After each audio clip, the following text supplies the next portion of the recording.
Vous imaginez savoir que Dieu est tout potentiel. Jésus aussi nous l'a dit. Il a dit ceci. Il a dit en ce qui vous concerne, alors qu'il était en train de parler avec Nicodème dans Jean chapitre 3, il dit le vent souffle, on ne sait d'où il vient ni où il va, mais on entend seulement le bruit. Ainsi en est-il de ceux qui sont nés de l'Esprit. En d'autres termes, on ne sait pas dire leurs limites parce qu'ils sont nés de l'Esprit. Nous sommes nés d'un Dieu tout potentiel et il nous a donné la caractéristique, les caractères qui font de lui qui il est. Quand l'Église va comprendre ce mystère, les enfants de Dieu vont commencer à vivre différemment. Alléluia. Amen. Est-ce que vous êtes avec moi ce soir? J'ai envie de partager quelque chose avec vous ce soir, quelque chose d'extrêmement important, extrêmement puissant. Alors le temps ne nous permet certes pas de terminer, d'accord, ce que nous allons commencer ce soir. Cependant, j'aimerais en parler pendant quelques minutes, ok? Pendant quelques minutes avec vous. C'est très important ce que je vais dire ce soir. Et si vous remarquez bien depuis déjà quelques temps, sinon depuis la semaine passée, j'essaye d'introduire avec vous pendant les temps où nous nous sommes vus ensemble certains concepts qui sont extrêmement importants à comprendre pour la croissance. Ok? Et en fait, ce sont des choses qu'on ne nous a pas explicitées. Quand je dis explicité, comprenez-le, ça veut dire que on nous en a parlé comme si c'était juste quelque chose qui existait, mais on ne nous a pas dit exactement à quel point c'était important. Alléluia. Ok, nous allons voir ensemble quelque chose. Lisons, commençons déjà à ouvrir nos Bibles ensemble. On va lire Proverbes chapitre 22, verset 6. Proverbes chapitre 22, verset 6. Ok, je vais vous citer les deux textes de base que nous allons utiliser ce soir. Ensuite, nous allons d'ailleurs même utiliser 3. Ensuite, nous allons pouvoir jouir de ce qui sera dit. Proverbes chapitre 22, verset 6. Psaume chapitre 37, le verset 27. Je reprends. Proverbes chapitre 22, verset 6. Psaume chapitre 37, le verset 25. Et nous prendrons également Psaume 119, le verset 9. Ok. Alléluia. Est-ce que vous êtes prêts? Est-ce que vous êtes prêts pour la parole de ce soir? Proverbes chapitre 22, verset 6. Je vous donnerai le thème tout à l'heure. Alléluia. Proverbes chapitre 22, verset 6. Laissez-moi lire pour vous. Ok? Ou bien quelqu'un dans la salle veut lire pour vous. Right? Ok, Proverbes chapitre 22, verset 6.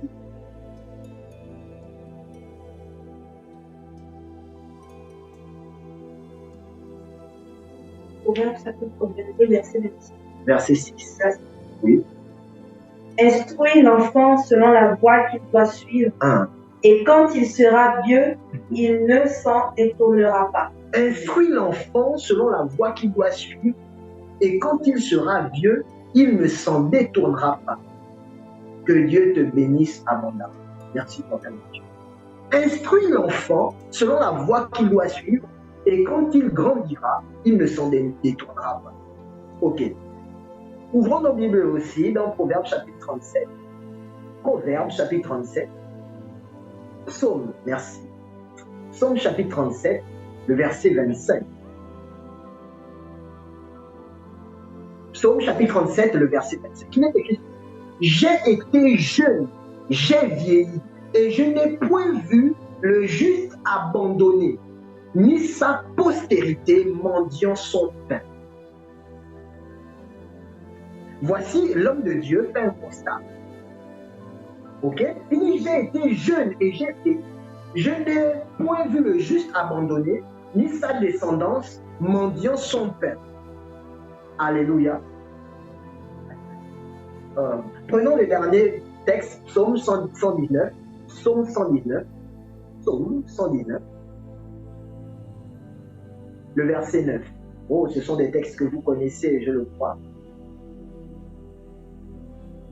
comment le jeune homme, le verset 9, il est écrit ceci, comment le jeune homme rendra-t-il pur son sentier en se dirigeant d'après ta parole? Je reprends le texte. Comment le jeune homme rendra-t-il pur son sentier en se dirigeant d'après ta parole? Ce soir, prenez le temps d'écouter. C'est très important. C'est très important ce que faites ce soir. Prenez le temps d'écouter. Ce n'est pas d'abord une prédication, ok? L'objectif ici, ce n'est pas d'abord d'exciter votre foi. C'est que vous compreniez afin que vous soyez bâtis. Parce qu'il y a des choses qui ont pendant longtemps pris de l'ascendant sur vous, que vous le sachiez ou non, que vous les considériez ou non. Il y a des choses que vous avez vécues parce que vous étiez dans l'ignorance. La Bible dit que les justes sont délivrés par la connaissance. Donc ce soir, il est question d'ajouter de la valeur à votre vie en y ajoutant de la connaissance. Alléluia. J'aimerais que nous soyons situés dans le contexte de l'enseignement afin qu'on ne soit pas, vous savez, ballottés par l'excitation de l'onction. Soyez extrêmement attentifs. Le thème de ce soir, c'est la force de l'habitude. Je reprends, le thème de ce soir, c'est la force de l'habitude. La force de l'habitude. La force de l'habitude. Vous avez lu les textes et vous pouvez vous demander les apôtres, les versets et le thème. Où est le lien? Oh, je vais vous expliquer. La force de l'habitude. Qu'est-ce que l'habitude? Qu'est-ce que l'habitude? Notez avec moi. L'habitude, l'habitude est une manière usuelle d'agir. L'habitude est une manière usuelle d'agir et de se comporter.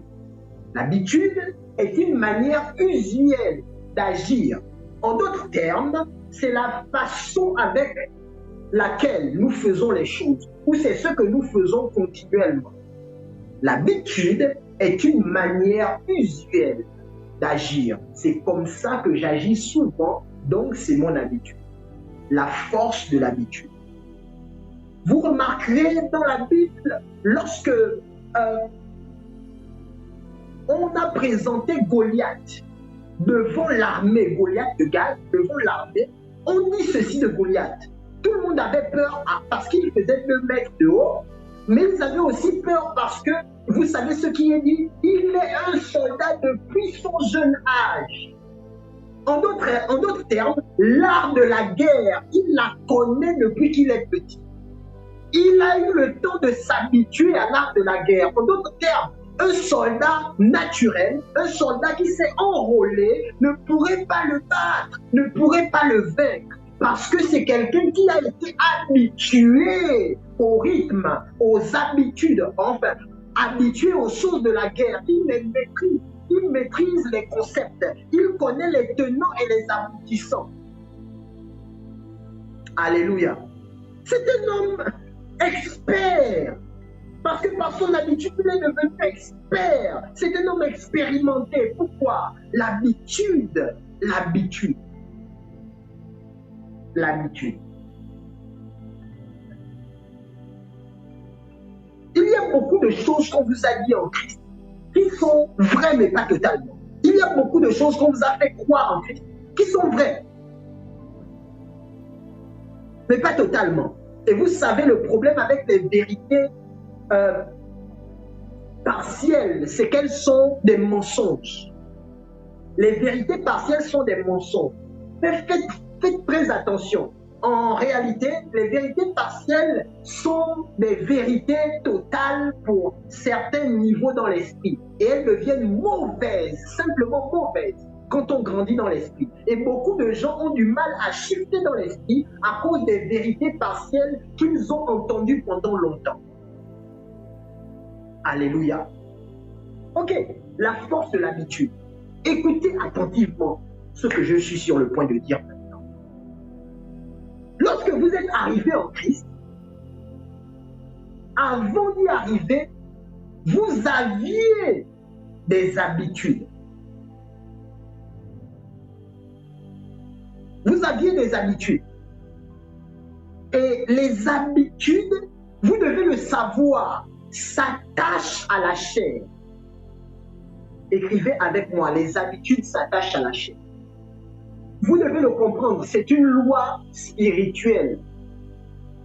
Parce que vous voyez, quand on dit les choses, souvent les gens ne comprennent pas, ils pensent que c'est juste des paroles. Non, non, non, c'est une loi spirituelle. Les habitudes s'attachent à la chair. Écoutez-moi, vous pouvez prendre une habitude spirituelle. Le but de l'habitude spirituelle, c'est de s'attacher à la chair. Si la chose ne s'est pas encore attachée à la chair, alors ce n'est pas une habitude. Il y a des gens qui pensent qu'ils ont l'habitude de prier, alors que ce n'est pas une habitude de prier. Ils n'ont pas l'habitude de prier. Parce que la chose ne s'est pas encore attachée à leur chair. Ce sont des choses qu'ils pratiquent, mais ce n'est pas encore une habitude. Il y a quelque chose dans l'habitude. Ok. Donc, vous étiez dans le monde. Vous aviez vu, vous aviez vécu certaines choses dans la chair. Vous avez vécu certaines choses. Vous avez fait certaines erreurs. Vous avez fait certaines choses. Dépendant des horizons dans lesquels vous étiez. Ok? Vous avez pratiqué certaines choses ou pas. Il y a des gens qui ont donné leur vie à Christ alors qu'ils n'ont, par exemple, jamais commis de rapport sexuel à là. D'autres ont donné leur vie à Christ, ils avaient commis de rapport sexuel avant. Ok? D'autres personnes étaient des experts en mensonges. Je me souviens, quand j'étais dans le monde, frère en Christ, j'avais l'impression parfois que le mensonge et la vérité, c'était pareil. Au point où parfois je mentais même pour rien. C'est-à-dire, il n'y a pas de raison de mentir. Tu peux dire la vérité, mais tu mens seulement. L'habitude. Dépendant des horizons, nous avons grandi. Nous avons développé, nous avons saisi certaines habitudes.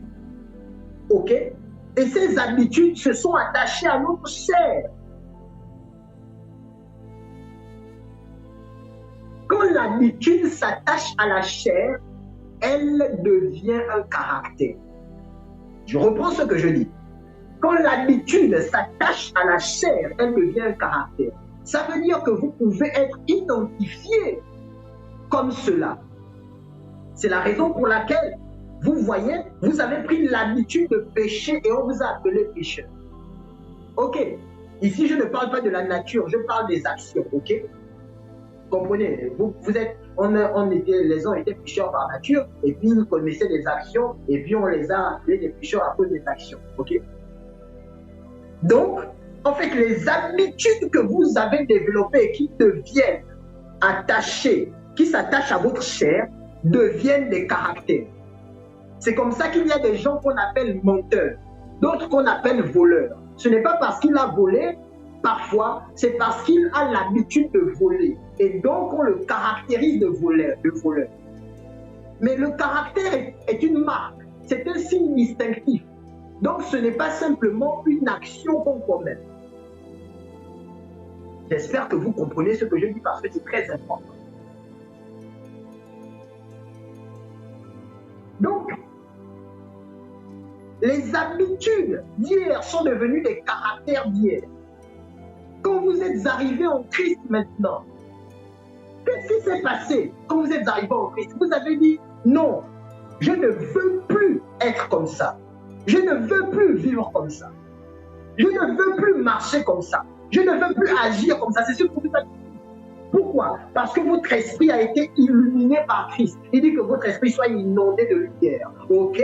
Que vous soyez tout entier inondé de lumière. Ok, votre esprit a été inondé de lumière. Jean chapitre 1. La Bible dit, cette lumière était la véritable lumière, celle qui éclaire tout homme. Ok, la lumière qu'est Christ est venue dans votre esprit et vous avez vu la vérité. Vous l'avez perçue.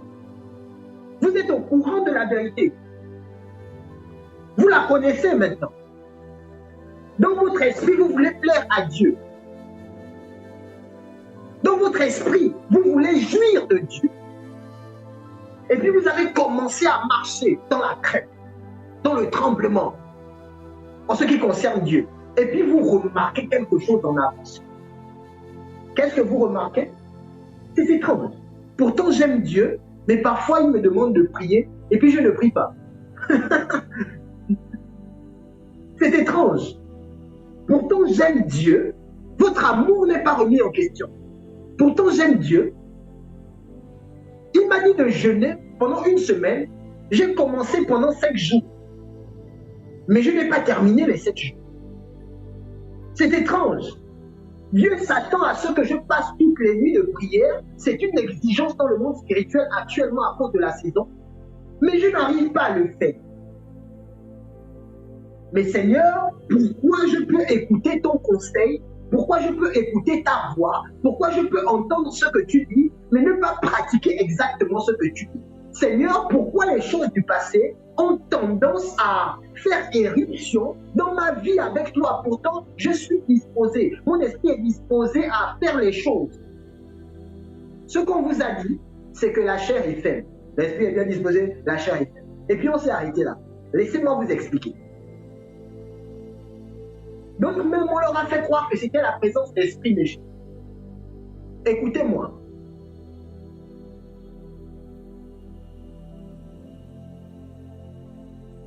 Quand vous êtes arrivé en Christ, il n'y a pas d'esprit qui vous fait retourner dans le péché. Ce que je dis est difficile, mais il faut l'appeler, il faut l'accepter. Il n'y a pas d'esprit qui vous fait retourner dans le péché. Il y a une habitude qui était développée, qui n'a pas été, vous savez, crucifiée. Il y a des enfants de Dieu, ils voient leurs anciennes habitudes par la prière, par l'adoration et par le jeûne. Un jour, ça va vous rattraper. Un jour, ça va vous rattraper. Vous avez voilé votre ancienne habitude par le jeûne, par la prière, par la méditation. Vous avez voilé. Vous n'avez pas traité. Vous vous dites, Seigneur, nous t'aimons. Je t'aime. Vous avez voilé, vous n'avez pas traité.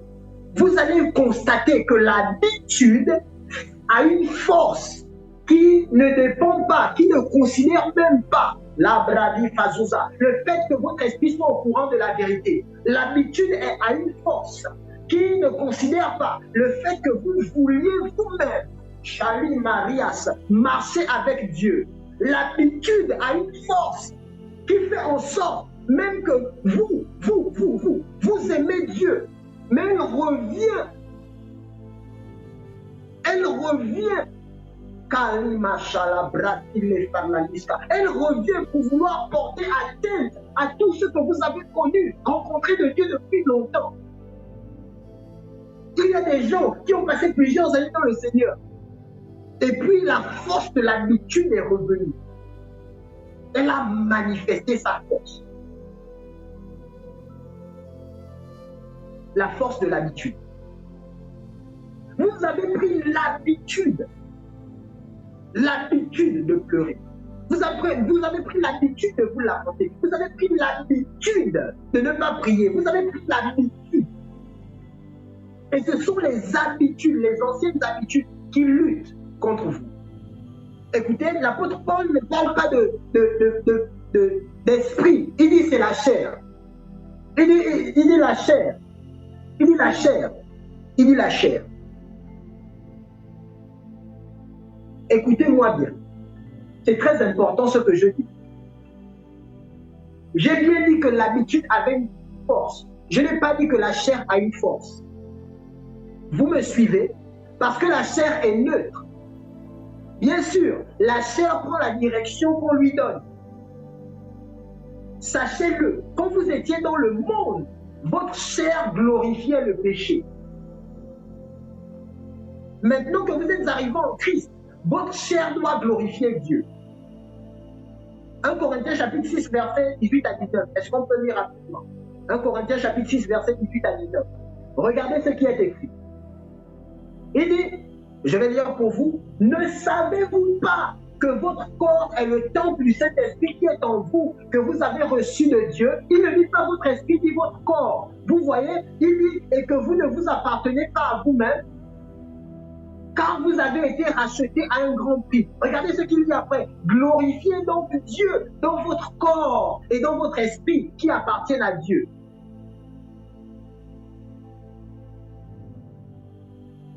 Qu'est-ce que je veux en fait vous dire? Ce que je veux vous dire, c'est que ne vous méprenez pas. L'habitude a une force qui n'a rien à voir avec le diable. L'habitude est la force que Dieu a donnée à l'esprit humain ou ou à l'homme, je vais dire ça ainsi, à l'homme de façon à ce qu'il puisse devenir tout ce qu'il veut être. La raison pour laquelle les gens sont détruits et les gens sont construits, c'est à cause de la force de l'habitude. Si vous ne la considérez pas dans les choses qui vous concernent, jamais vous ne deviendrez ce que vous devez devenir. Jamais vous ne serez manifeste comme vous devez être manifeste. Qu'est-ce que je veux dire? Ce que je veux dire, c'est que si vous arrivez à faire en sorte que quelque chose devienne votre habitude dans la chair, alors elle deviendra votre caractère. C'est quoi être fidèle? C'est quoi être fidèle? Être fidèle est une habitude. C'est l'habitude de rester. Vous comprenez? Être fidèle est une habitude. Qu'est-ce que la fidélité? C'est quoi être fidèle? Ok, laissez-moi vous dire. C'est le dévouement. Ok? La fidélité, c'est le dévouement. C'est le fait de rester constant dans ses valeurs ou de rester constant dans ce qu'on croit de toi ou dans ce qu'on sait de toi. La fidélité, c'est aussi le fait de rester constant dans ce que tu suis, par exemple, quelqu'un. La fidélité. Mais la fidélité, en réalité, est une habitude. Être fidèle, quand on dit que quelqu'un est fidèle, ça veut dire qu'il a développé l'habitude de suivre, l'habitude d'être, l'habitude de faire. Toutes les choses que vous entendez intégrité, fidélité, amour, sont des habitudes que nous avons, oh mon Dieu, que nous avons développées. Comment?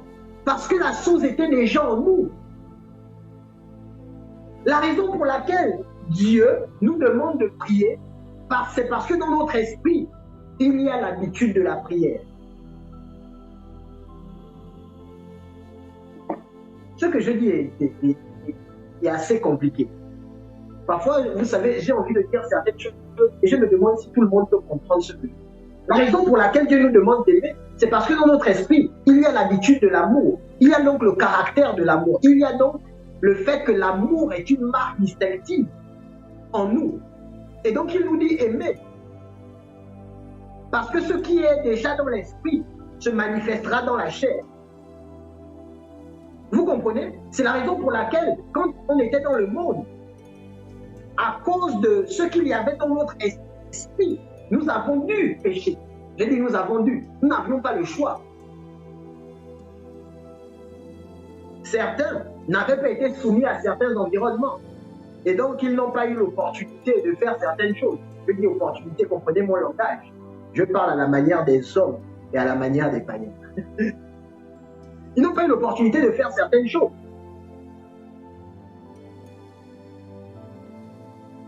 Mais quand la vie de l'esprit a été mise en nous, nous avons eu l'opportunité de changer, de shifter, de devenir dans l'esprit. Maintenant, il dit l'habitude. L'habitude. Regardez quelqu'un. Quelqu'un peut faire quelque chose. Vous faites quelque chose aujourd'hui. Et puis, une autre personne vient dire, moi, ça fait 10 ans que je fais ça, je ne fais pas ça. Vous allez commencer à revoir ce que vous avez fait.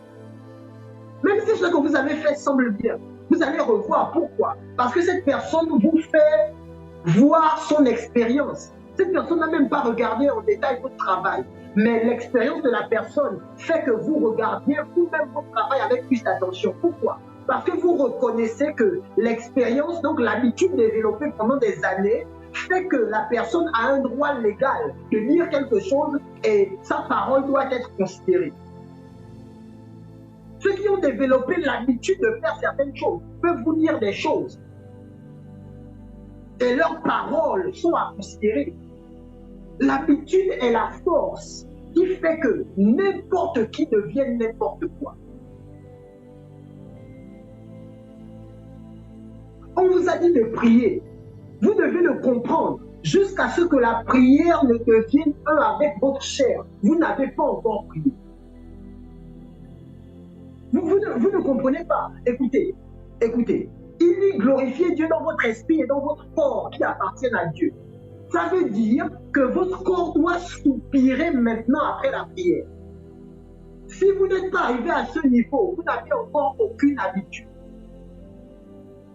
La prière n'est pas votre habitude. Vous devez prier à 5h30 du matin. Si votre corps, à 5h15, à 5h20, ne vous réveille pas pour dire hey, « je ne peux plus dormir à l'heure là », la prière n'est pas encore votre habitude. Vous cherchez à établir la prière comme habitude, mais vous ne l'avez pas encore fait. Beaucoup de chrétiens souffrent dans leur vie spirituelle parce qu'ils ne comprennent pas que l'important c'est d'avoir des habitudes. Tout ce qui est important dans la vie en Christ et dans la vie humaine, ce sont les habitudes. Laissez-moi redire ça, vous devez le comprendre. Aucune personne ne devient expert sans habitude. Parce que expertise veut aussi dire expérience. Et l'expérience vient par l'habitude. Vous ne serez pas un homme de puissance si vous n'avez pas l'habitude de prier. Tout ce que vous désirez se trouve dans le fait que vous développiez l'habitude de ce qu'il faut pour que vous ayez ce que vous voulez. Vous voulez être puissant en esprit, en œuvre, développer l'habitude de prier. Vous voulez voir la gloire de Dieu, développer l'habitude de rester dans sa présence. L'habitude, pas le désir. L'habitude. Je vous ai dit au début ce qu'était l'habitude. C'est quelque chose d'usuel. Pourquoi est-ce que Dieu venait envoyer un ange pour Daniel?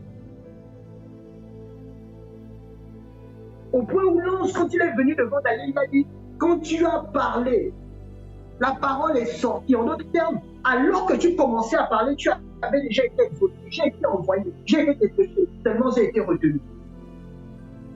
La Bible nous dit que Daniel était un homme qui priait 3 fois par jour. Il avait une habitude de rencontre avec Dieu. Il avait des habitudes. Votre vie spirituelle commence quand vous comprenez que rien ne peut se faire dans ma vie sans habitude. Jusqu'à présent, vous étiez en train de vous trimballer. Vous êtes en train de dire, je dois prier, je dois jeûner. Ah, ce sont les choses spirituelles. Ce sont les choses spirituelles. C'est pour ça que des gens ont passé 15 ans, 20 ans dans le Seigneur, sans jamais vivre la gloire de Dieu. Tantôt c'est monté et tantôt c'est descendu. Pourquoi? C'est simple. Vous devez comprendre. Vous ne pouvez pas perdre quelque chose en termes d'habitude. Dans les textes de base qu'on a vus, regardez Proverbe chapitre 22, verset 6. Il dit, instruis l'enfant selon la voie qu'il doit suivre. Quand il grandira, il ne s'en détournera point. Pourquoi? Parce qu'en fait, il a développé l'habitude. C'est l'habitude. L'habitude. L'habitude. L'habitude. Je connais des fois en Christ qui disent c'est difficile de quitter le péché. C'est difficile de ne plus faire ça. Oui, c'est à cause d'une habitude. Ce n'est pas que Dieu ne comprend pas. Vous devez comprendre. L'habitude s'inscrit dans la chair. L'apôtre Paul nous recommande quoi? Qu'est-ce qu'il nous dit? Il nous dit, fils, fille, écoutez, vivez par l'esprit et vous n'accomplirez pas les choses de la chair. Ensuite, il nous dit, quand vous allez commencer à vivre par l'esprit, vous allez voir l'esprit, les choses de l'esprit vont commencer à avoir de l'ascendance. En fait, vont commencer à s'imprégner sur votre corps. Parce que, écoutez, nous tous qui contemplons comme dans un miroir, nous sommes transformés en la même image. Ça veut dire que votre corps sera affecté par ce que vous avez vu dans l'esprit. Et il dit maintenant, qu'est-ce qu'il dit? Il dit, glorifiez Dieu maintenant dans votre corps et dans votre esprit qui appartiennent à Dieu. En d'autres termes, maintenant votre esprit, votre corps a été influencé par votre esprit.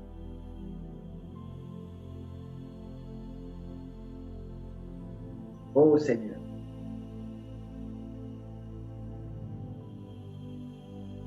Je veux vous dire quelque chose en terminant cette première partie. Regardez les mauvaises habitudes que vous avez prises ou que vous avez gardées quand vous étiez dans le monde. Ici, ça n'a rien à voir avec Satan ou le fait que vous n'aimez pas Dieu. Vous devez comprendre, je vous ai dit que l'habitude a une force. Ça veut dire qu'elle peut revenir, même après 2 ans, même après 6 mois. C'est pour ça qu'il y a des gens qui sont dans les luttes interminables.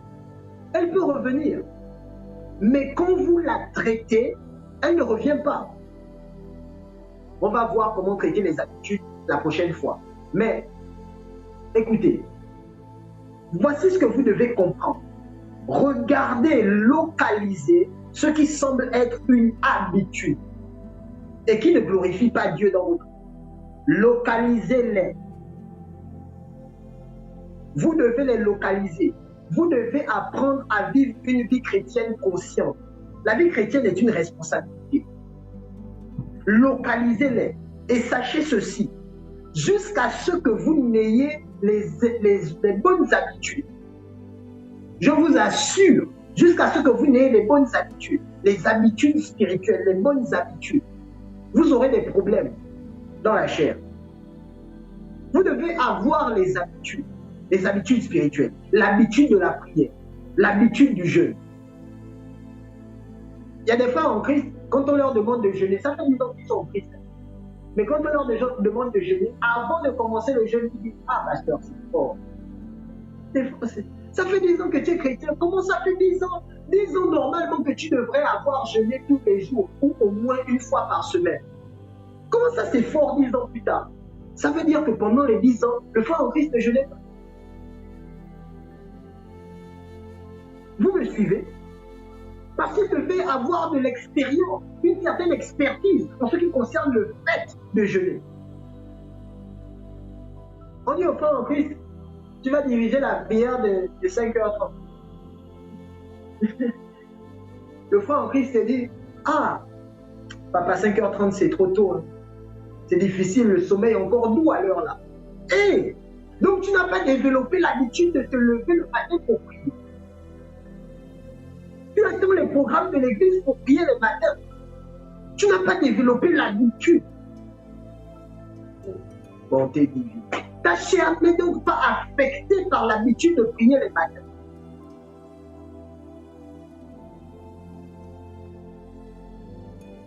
Vous devez savoir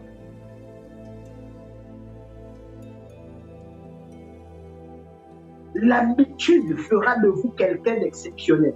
Remarquez bien, écoutez-moi, Dieu aime les gens fidèles. Il aime les gens intègres. Il aime les hommes de foi. D'accord? On appelle les hommes de foi, les hommes de Dieu, les hommes de foi, ok, dans la Bible. Il aime les hommes de foi, pas les hommes qui ont eu la foi. Il aime les hommes de foi. Ça veut dire en fait que Dieu aime les hommes qui ont des habitudes. Parce que, écoutez, vous devez comprendre, les choses les plus glorieuses de Dieu sont reçues et perçues, saisies par les hommes d'habitude. Parce que l'habitude fait en sorte que le nuage qui couvre la chose que Dieu veut te donner se remplisse. La Bible dit dans Proverbe, dans Ecclésiaste, quand les nuages sont pleins d'eau, la pluie se déferle sur la terre. Et il y a des nuages qui ne seront jamais remplis parce que les gens n'ont jamais pris les habitudes de faire. On vous a dit commencer à prier pendant 5 jours, 6 jours. Après, vous avez dû arrêter parce que, ah oui, après ça devenait pesant, ça devenait prenant, j'avais beaucoup d'activités, etc., etc. Tu t'es donné des excuses. Tu ne comprends pas, tu ne comprends pas. Tu ne peux pas devenir sans habitude.